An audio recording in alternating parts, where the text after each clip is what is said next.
Hey, Shalom. First, I'd like to give all praises, honor, and glory to Yahweh, Bahashim, Yahweh Shah, Bahashim Kwakadash, Yahweh, who the world ignorantly calls God, Yahweh Shah, who the world ignorantly calls Jesus. I want to give a double honors to the apostles of Great Millstone, who has taught me this truth. I want to give a peace and blessings to the I came across the four corners of the earth who teach this truth and wish like to do so.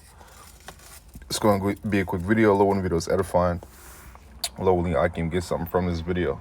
I'm going to read in a couple precepts here in Luke 21. I was actually going through my notes and I came across this, and I wanted to do a video on it, because these are more signs, of Yahweh Shah's return.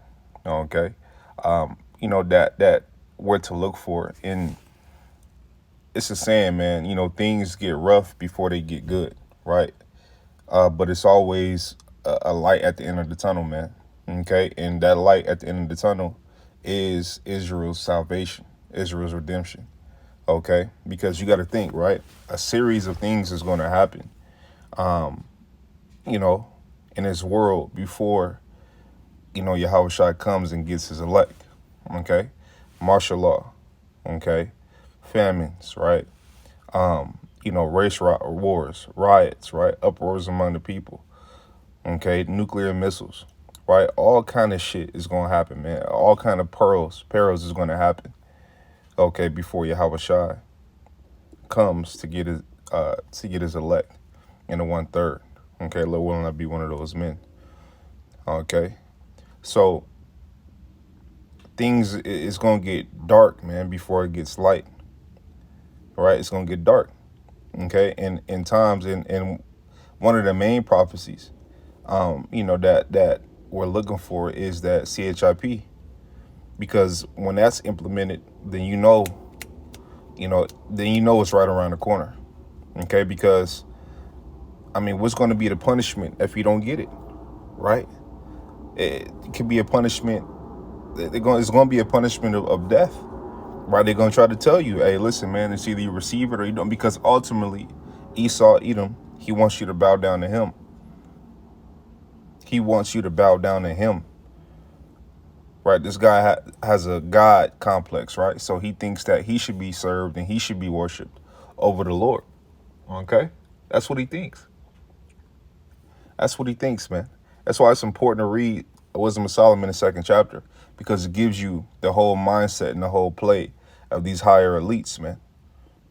Okay, let me get this and I'll get into that. This is Luke 21, 25. It says, and there shall be signs in the sun and in the moon and in the stars, and upon the earth distress of nations with perplexity, the sea and the waves roaring, men's hearts failing them for fear. Right? Men's hearts failing them for fear. That's why the truth is out, right? And if you can get it, it's important to get it now. So therefore you can have some type of hope in that day, because those who neglect it, those who trust in the shadow of Egypt, those who trust in the wickedness that they've been told to commit and that they follow, right? Those people are not, I'm talking about our people, right? 2/3 of Israel. They're not going to have any foundation to stand on in that day.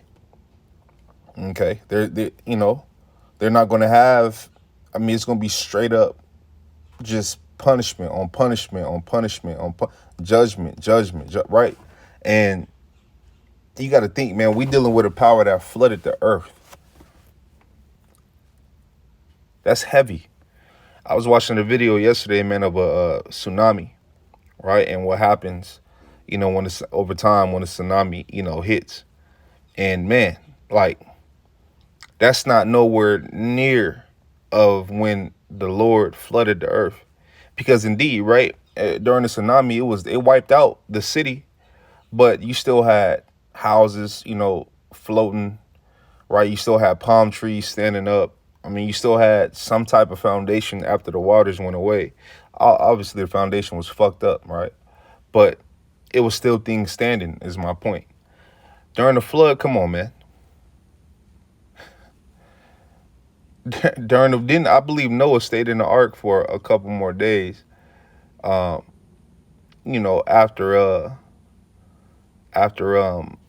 if I'm not mistaken, man, after the dove brought the olive branch back.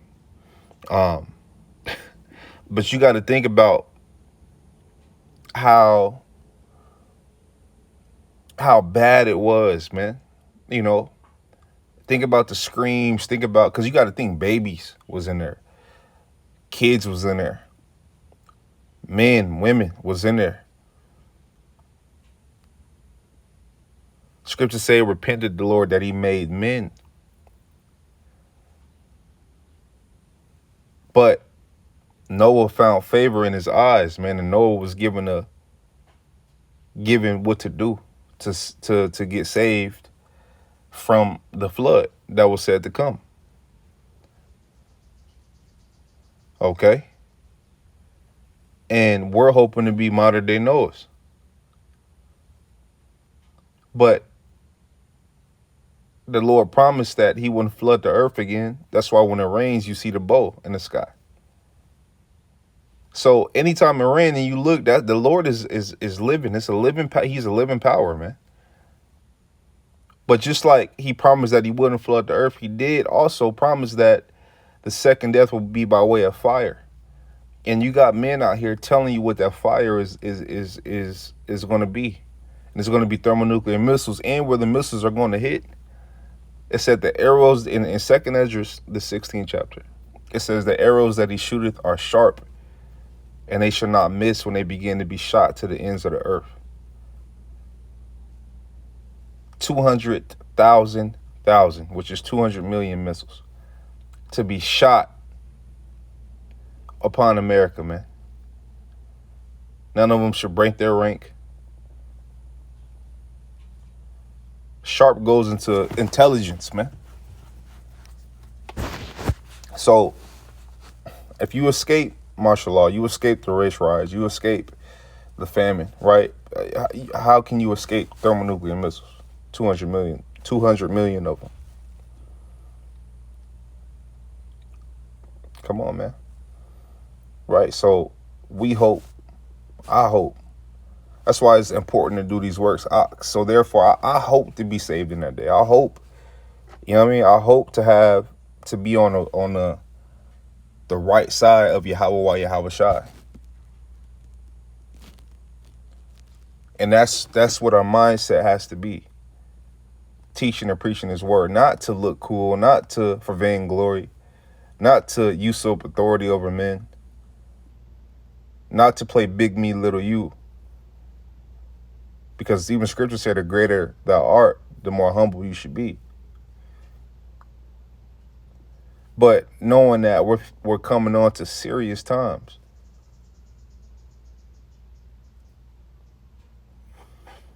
This is so like Luke 21 and I was thinking about Proverbs, the first chapter, but this is Luke 21 and I'll go back to 26. It says, men's hearts failing them for fear and for looking after those things which are coming on the earth, for the powers of heaven shall be shaken.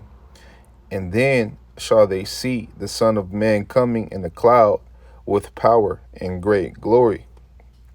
Okay. Who was that? That's talking about Yahweh Shai. When you read about the glory that Yahweh Shai is coming, you can read that in 2nd Esdras, in 2nd Esdras, the 13th chapter. Okay.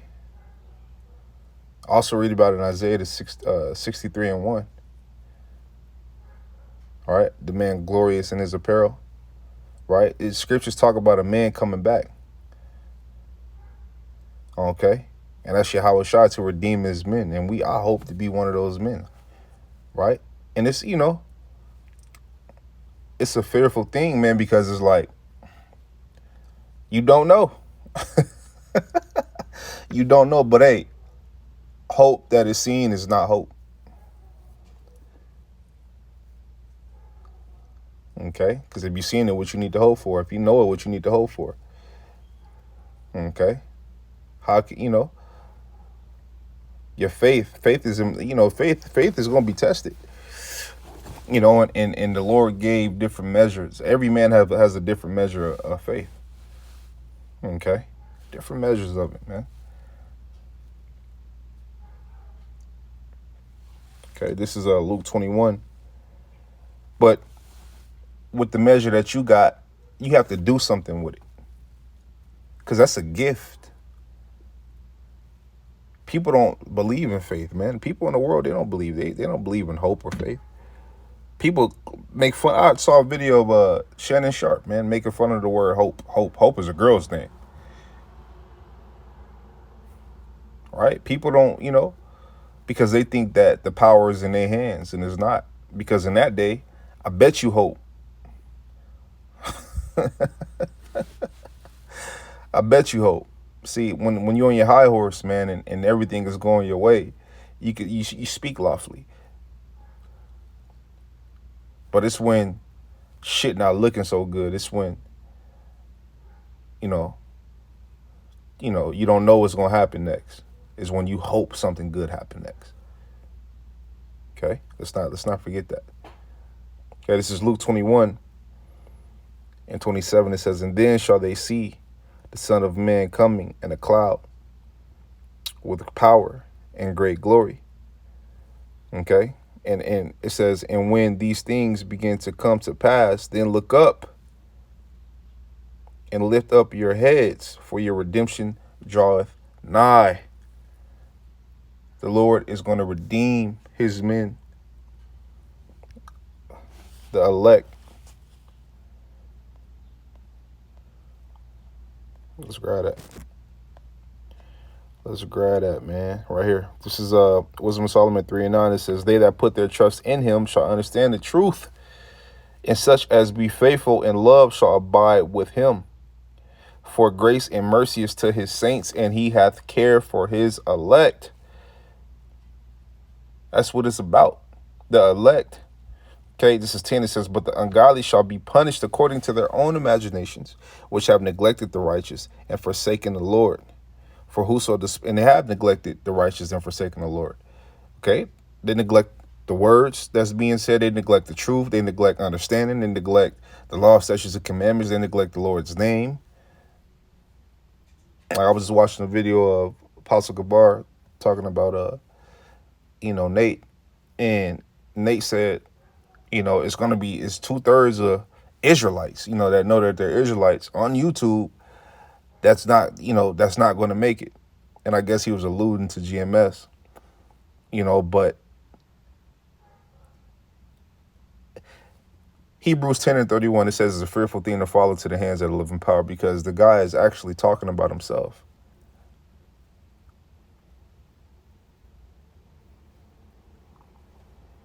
Because they have built the foundation on sand, as Apostle Gabar was going into. I mean, these men don't even teach the Lord's name, and they mock and laugh at the Lord's name. That's why it's Hebrews 10:31, man. It's a fearful thing, because the Lord chooses your delusions.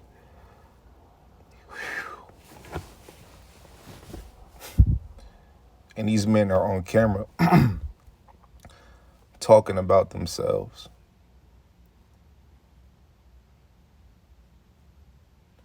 But thinking that they're talking about other camps and other men outside of IUIC.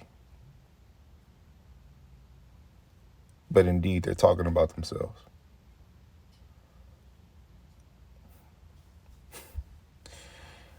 Man, this is Wisdom of Solomon 3:10. It says, "But the ungodly shall be punished according to their own imaginations, which have neglected the righteous and forsaken the Lord."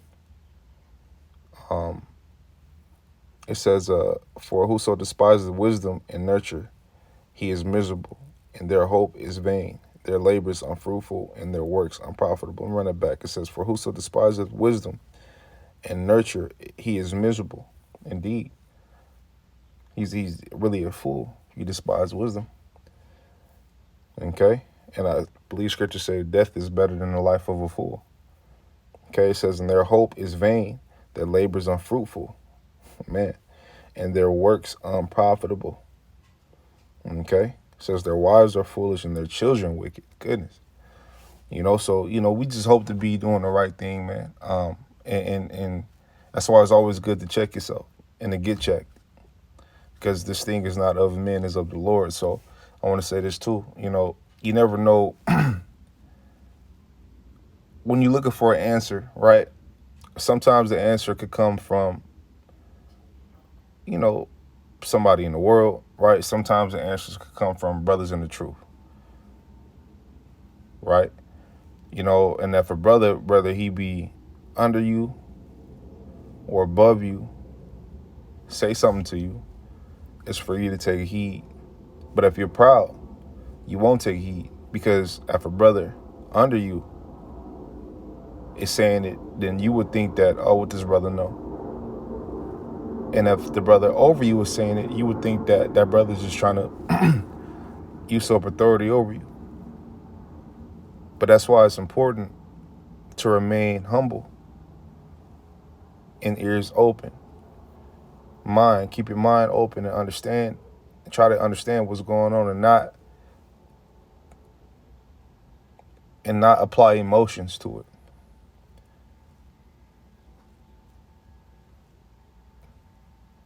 You know, like a woman. Because a woman, she could be wrong, but she won't hold herself accountable. And even if she got her to hold herself accountable, what you'll notice if you ever argue with a woman is that she'll say, okay, I'll hold myself accountable, or agree to her wrongdoing, or really won't agree to her wrongdoing. She'll agree to her wrongdoing just for you so you could, shut up and stop talking about it. They never see the other side of the coin. They only see their way. You can't be like that in this truth. You know how hard it is to deal with a man that only see his fucking way? You know how hard it, and listen, man, I'm gonna say this not in the video. You know, it was a time where, we had a head in our camp. And this was a man that only saw his way. And this man actually lived where we all lived, together, right? It was me, another brother, and that brother, right? And this man was he was the head of the camp, right? And I witnessed this man, just falling, right? Falling, and eventually getting kicked out. And that's humbling. That's humbling. And before we got the apartment together, right, it was a 2-bedroom apartment, and it was 3 of us. I'll never forget this, man. And we was walking in camp, and indeed, it was nice apartments, right? But it was a 2-bedroom apartment, and it was 3 of us. And that he was looking at at the time he was a brother. He was looking at me like, "Oh, you don't want to do that, dog. You don't want to do that." But I didn't give a fuck about sharing the apartment with Akim. I was looking at the bigger picture and what was the Lord trying to say. I was looking at it spiritually, man, because it's 3 of us and it's 2 bedrooms, which means that one of us is finna get the boot.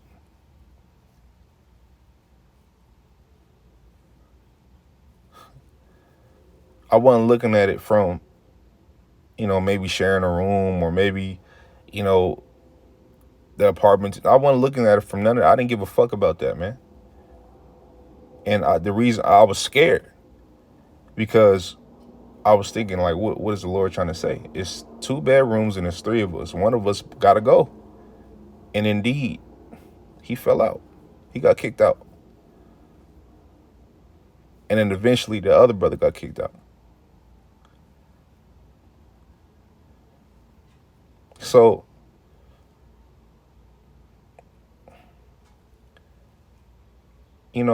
it's when you witness things like that, you kind of, have a different approach and view things a little different, because that brother wouldn't, the head of the camp, I'll tell that brother something, he wouldn't listen. He'll listen to me, but he wouldn't listen to me, if that makes sense. But he was expecting us to listen to him because of his rank. You understand what I'm saying? So it don't matter. This thing is not of men, man. It don't matter where it's coming from. Just listen. Take heed. For brother tell you, and sometimes we in this flesh. Sometimes you could get emotional. You will get emotional sometimes. But hold that shit. Hold your tongue, because it says even a fool is counted wise when he keep his mouth closed. So just things to remember, man. I'm talking to myself first and foremost. Okay? So with that, man, Lord, the video is edifying. Lord, I can got something from this video. I want to give all praises, honor, and glory to Yahweh, Bahashim, Yahweh Shah, Bahashim, Rakakadash. I want to tell you, brothers, keep pushing on to the next. Shalom.